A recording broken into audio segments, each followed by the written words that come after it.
mean, yeah, that'll do nicely as a starting point. To say I've only been playing for like 4 hours and have only one piece of ancestral gear. Hello, my fellow sorcerers. It is with great pleasure I am about to present to you my first Season 11 build for the 7 of us who have resisted swapping to Paladin. For real though, Paladin is great, it looks great, but it's not Sorcerer, and damn it, I will be Sorcerer till the day I die. Or more accurately, the day Diablo 4 stops being supported. Hopefully that happens first. In any case, yes indeed, as you're seeing, Crackling energy is the dream. We figured it would be from the PTR, the changes afterwards and the patch notes didn't do anything to dissuade that, and the reality is it's an absolute monster of a build.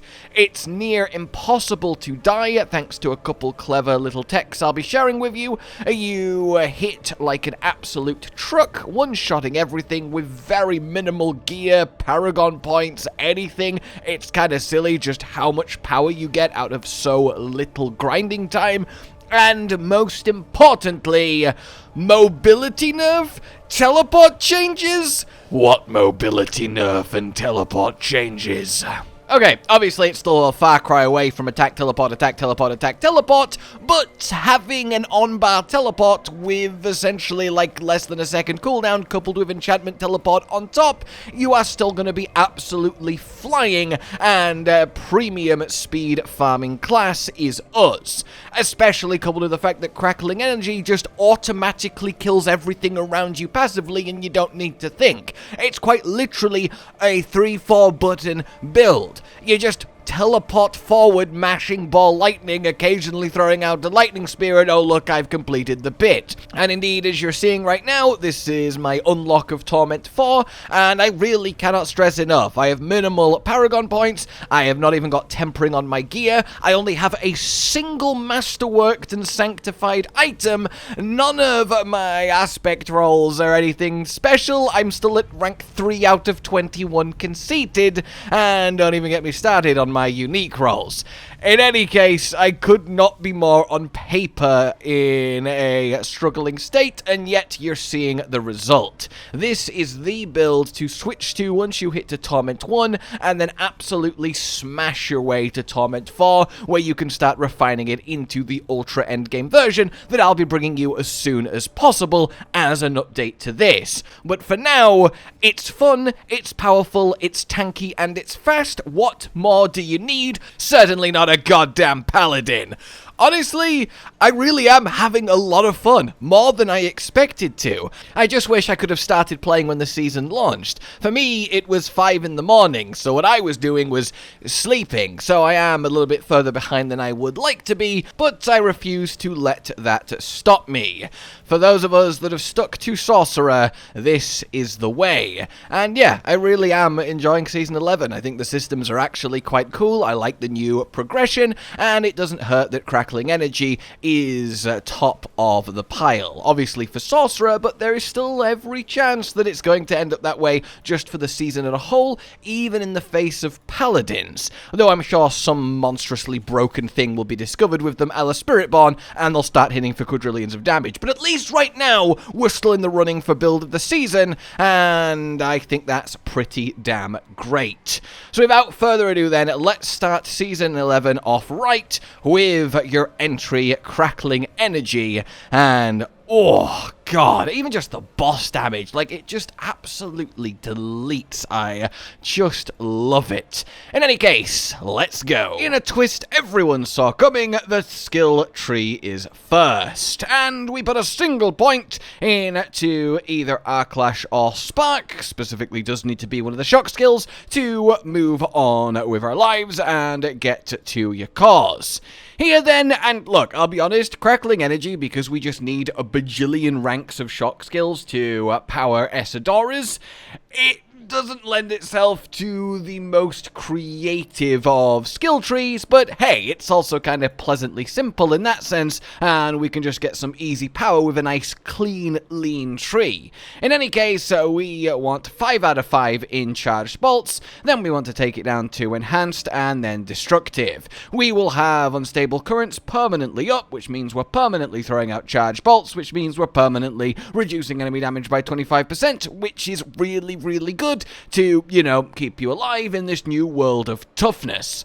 In any case, we then move on, and I do wish we had the space to either put 5/5 into Arc Clash and get it on our bars, or 5/5 into Chain Lightning and get it on our bars, but currently we just don't have the skill points to do it. In any case, we then grab 5 out of 5 Teleport. Again, we just want ranks in shock skills on bars, but also this lowers the cooldown of teleport loads, and look, a naturally 3-second cooldown teleport, I absolutely love that. To say there is still so much more cooldown reduction I'm missing from this build if I had perfect gear, then we take it to enhance, so we are permanently moving at 30% plus speed, which is really nice, and then shimmering, so we permanently get 25% all resist, which is also really, really nice in the new defensive system. You really will feel very, very tanky, and because teleport is such a low cooldown, crackling energy making it even lower, these will be forever buffs.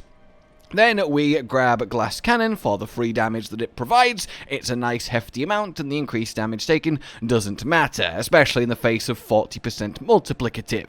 Then we want to put a point in to Frost Nova, take it down to Enhanced, and then Mystical. Because we will be using our new unique, we will have the Frost Nova enchant for free, which means we will have this permanent lucky hit chance to unleash a Frost Nova, and with the amount of hits going off everywhere, basically every enemy is going to get constantly Frost Nova'd, which then makes them take 15% multiplicative more damage, which is pretty tasty. We also then will get for free the Ice Armor enchant, so we can actually just use healing potions for barriers, which is also pretty good, and we will also get Flame Shield for free, so even more defensiveness. Teleport not for free because it'll be on our bars, but that is absolutely fine because, we'll be using it as our first enchantment anyway. Then we move on to our conjurations, grab Familiar into Enhanced and then Invoke, so when it gets summoned by unstable currents, we get that 10% multiplicative more damage. We then take 3 out of 3 in Mana Shield. We are spending mana ridiculously fast, so this is always up, and it's very good damage reduction. Then you want 5 out of 5 in Lightning Spear, and then we get Enhanced. Now, I am missing a single skill point that I've still not got from the Season Journey, and if I had it, it would go here in Invoked, so you'll have the full amount of skill points to spend, so put 1 point in Invoked Lightning Spear. This will keep every enemy on screen permanently stunned, which will help you stay alive because they won't be hitting you, and that is very, very useful. You'll see that we're not getting protection, and that's because we will have permanent full barrier uptime via other methods, and it got nerfed, and we don't want to be wasting 4 points here when we just need, again, ranks in shock skills on bars. So, yeah, sadly, the kind of nerf turned out to be a positive, because we can just very easily justify not getting this. So, hey, silver linings. Then we want to make Lightning Spear our second enchant, mainly because there just isn't anything that much better, but also having max Lightning Spears constantly up, constantly stunning people, constantly making everyone vulnerable, yeah, it's not the worst thing to have in the world. Over to Masteries, we want 3 out of 3 Inner Flames, just to do more damage while healthy, which we always will be. 5 out of 5 into Ball Lightning, this is our main engine of generating crackling energy, thanks to Wizards, making it form 2 every time we press it. It's got an incredibly fast cast point, we're one-handing and off-handing, so we are just spamming out Ball Lightnings to create mountains of crackling energy. Said crackling energy will be giving us constant amount of mana, so you can swap to this build as soon as you get esadoras. It basically pays for itself mana-wise, and then we put 3 out of 3 into Static Discharge. You could argue that you can take points out of here and put them into more shock skills for more damage, but I like the consistency of having constant crackling energy, so you're always firing off esadoras. esadoras. Then over in the ultimate side of things, we want 3 out of 3 elemental synergies. The bar is full shock, so this is delicious. 3 out of 3 in cooldown reduction, so everything goes faster. And then we get 3 out of 3 in icy touch, just for 12% multiplicative, more damage to vulnerable enemies. And we get 5 out of 5 into a stable currents, again, ranks of shock skills, and then take it down to the attack speed. We don't actually need Supreme here, it doesn't help as much as it reads like it would.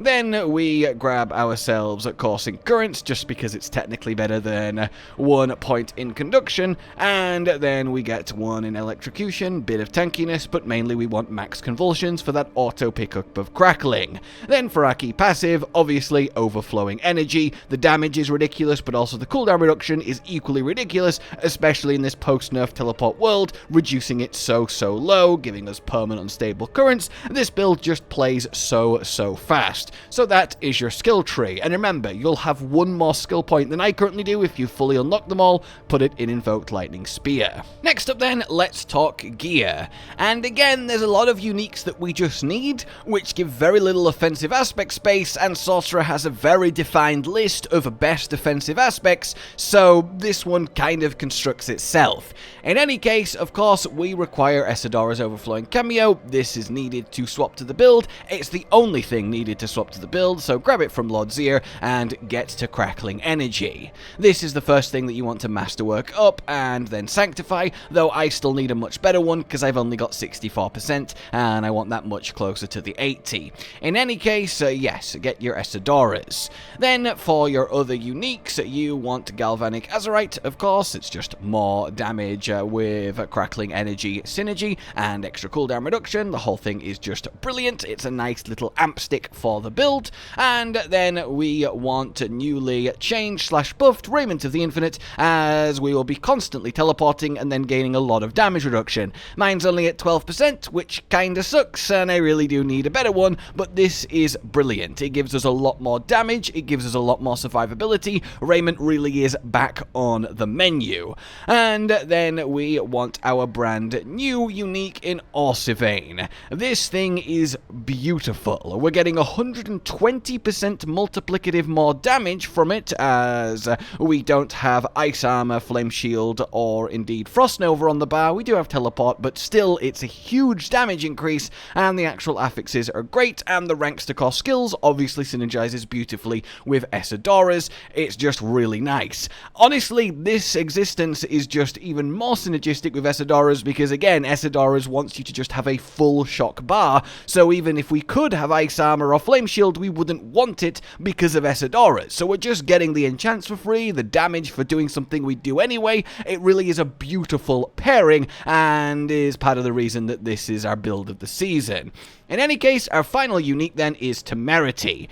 In the world of changes to healing, of toughness, and how that's calculated, and because our barriers have been nerfed in other ways, Temerity actually is really good. You're constantly triggering the lucky hit chance to heal. If you have life on hit affix on your gloves, for example, you're constantly triggering it there, and basically simply equipping Temerity will translate to you permanently having a barrier, which is good for 2 reasons. It means that you're not going to die, and also it means you have permanent 100% uptime on Conceited. This thing is absolutely wonderful. It really is, and we'll talk about it a little bit more later. In any case then, we want to then transition to our legendary aspects. We want Charged Flash, that's the most important one, of course, just big Crackling Energy damage increase. And then we want Shredding Blades and Conceited as our 2 next best damage increasing aspects that we can use on Sorcerer in this build. There's no real room for creativity here. And then of course we want Bounding Conduit. The teleport cooldown reduction is wonderful, as is Crackling Energy hitting more enemies, so it's more damage. Then on your helmet you just want to put a defensive aspect on. Either armor like Disobedience, Concentration is really good as well, or if you're feeling like you're tanky enough, you can put something a little bit more utility focused on there instead. But that's how that comes together, uniques and aspects-wise. For your affixes then, and god I wish most of this was ancestral, I'm so struggling to get good gear to drop. In any case, for your affixes on your offhand, and of course we are one-hand offhanding, you want cooldown reduction, critical strike chance, maximum life, and intelligence. On your ring, you want cooldown reduction, critical strike chance, intelligence, and then either max life or attack speed. On your gloves, you want ranks 2 core skills, cooldown reduction, critical strike chance, intelligence, and maximum life. They will all do you well. Attack speed isn't awful too, but you don't want too much of it because it's not a direct damage increase, and you will be wasting affix space. Then on your boots, you want ranks to ball lightning, you want mana per second, you want intelligence, and you want maximum life. Movement speed isn't bad either. Then on your helmet, you want max life, intelligence, cooldown reduction, mana per second, any ranks you can get, and you will be hunky-dory there. When it comes to decorations and runes, you want critical strike damage in your weapons, you want resist all elements in your jewelry, unless you're really far behind struggling on armor, then you can put armor in, but the balance is what's important here. Basically, whatever you're lowest in, all resist or armor, then go for that one. Then put intelligence, not strength, because I'm colorblind, in your armor, and for your runes, at least for now, this will change in the ideal peak version, but as you're just starting out, you want to have the following. The restore primary resource when it triggers, and I quite like the cast mobility because we are constantly spamming teleport, and it generates quite a lot for you. But there's plenty of generators that will work here, just choose the one that's best. And then we want critical strike chance with cast 5 skills, then become exhausted, so we always just have that 25% crit chance. It helps early on when our gear's not good enough, and we need all the crit we can get. When it comes to playing this, what you're going to want to do is hold down your ball lightning button.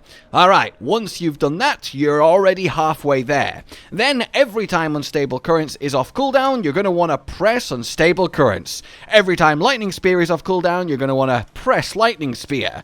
Now that you've got that going on, we simply just want to teleport forward, alternating between the enchantment and our regular teleport. It really is that simple. The Crackling energy will do the rest. You just press your Lightning Spear and Stable Currents on cooldown, and then teleport while holding down Ball Lightning. You barely have to ever even move yourself once you are fully up, going, and online, and that's all well and good. And as you can see, Temerity then is giving us this permanent, constant barrier that we don't need to worry about or maintain, and that will just stay there. Beautiful synergy, beautiful survivability on top of all this speed. It really is just so much fun. Seasonal mechanic then with our divine gifts. This is kind of what we're looking at. Honestly, it's not the most in-depth or interesting one. You kind of have your choices very self-evident, because the best thing we can do with divine gifts is make ourselves harder to kill. So we take the Fortify for 1% of your maximum life a second, and even though it's not as good as Fortify used to be, that still helps, and because we want that Fortify, well, it means that we need lies to be purified, which leaves shadows to be corrupted. We want to have a 20% increased resistance, so we have to purify screams, which then leaves anguish to be corrupted. We want to have 20% increased armor. Again, this tankiness is really important. It's a very strong, easy place to get it, though that said, you can put 30% movement speed in if you're comfortably farming and you're not in danger of dying. You can swap these around. That's kind of the major one to think about. But if you're pushing into Torment tiers, you're getting started on your build, having this survivability is really nice. In any case, we want this 20% armor, so we need Sin to be purified, which leaves Hellfire to be corrupted. And then, lastly, getting this barrier when you become injured is, again, nice survivability, and better than the alternative with refilling a healing potion. So we purify pain, and then leave Squalor to be corrupted, and that does that. Tempering wise then, now we can choose. This whole thing's a lot less frustrating, and it's exactly what you might imagine it is. On your gloves, you want crackling energy damage. On your ring, you want crackling energy damage. On your focus, you want a chance for crackling energy to zap more targets.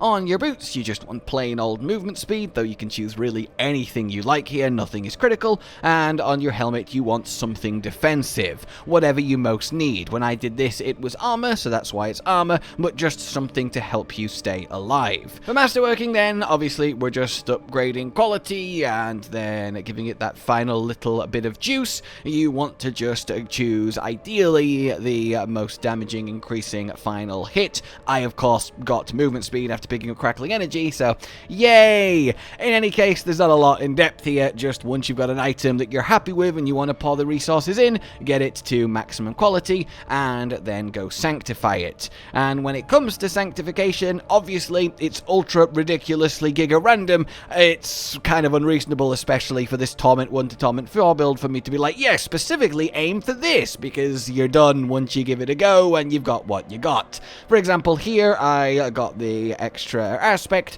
of caster skill heal for life, which works really well with temerity, but obviously wouldn't be what I would ideally choose. Obviously we're always aiming for something to give us a nice little bump of damage, however that form comes in. So in any case, you just do want to sanctify all your gear once it's ideal, you're happy with it, and it's maxed out masterworking wise, but what you're actually gaining, well, you know the drill. For your mercenaries, you want Subo as your main, primarily for opening fire for this multiplicative critical strike damage increase, though the movement speed after damaging elites isn't the worst thing in the world either. If you're struggling to survive, you do want to take Rahir and give him to give you resist and the damage reduction bubble, and indeed your reinforcement getting Bastion actually happening is really nice too when you're pushing your Torment tiers, as he will save you from an otherwise very sad death. Lastly then, let's talk Paragon. I have a lot of points still to get, both from raw levels and the journey, but this is about the minimum to really start feeling some power. I don't even have all my glyphs yet, as you can see, but glyphs are very secondary for this build. In any case then, we want to start as such, follow me point for point, up through Elementalist, straight over to here. We may as well grab this glyph slot because it's literally right here, and if you are wondering glyphs-wise, Charged, Unleash, Elementalist, Tactician, Destruction, they're kind of the glyphs you want to be aiming for. Put in what you have, but we don't even want to waste points on activating it yet. We want to grab all of our legendary nodes. So we go up through Studied into our first board, which is going to be, of course, Static Surge, and this will help you with early mana problems too. We want to place it like so, with Blessing in the bottom right, going straight up to this intelligence, up to it, grab it, and then we're good. Head through said Blessing straight to the next board, where we will now place Ceaseless Conduit as the next best one for crackling energy. We want to place it like this, so that Conduit is close to us, and then we go up through Conduit, grab that damage, and then straight down to the legendary node, making sure we go through Intelligence wherever possible to stack the main stat. Then we can head up right here and grab Suffused Resilience to help stay alive as well.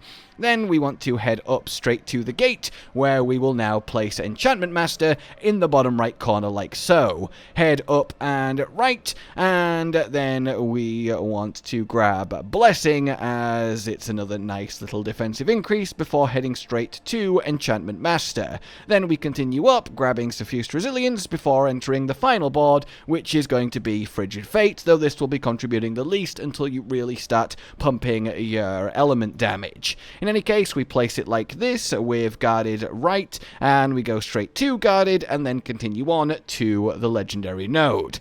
And that's kind of your initial spine of your Paragon. After that, we will start going to glyph slots on each board, placing them and activating them, getting extra defensive options like Insulated over here, and making everything just nice and full. But this is the core of your power, and the vast majority of the damage your Paragon board will give you, and you can get it with reasonably few points, and should be more than enough for you to be going on with. So there you have it, everybody. That is Season 11 Starter Crackling Energy for Sorcerer. Very, very powerful, very fast, very fun, and will get you to where you need to be. Look out over the next couple of days for the Ultra Endgame version, but for now, let me know how you are faring. Have you swapped to Paladin, or are you sticking true to the magic? Like if you enjoyed this, subscribe and hit the bell for more. Consider supporting the future channel on Patreon down below, and until we meet again, a goodbye.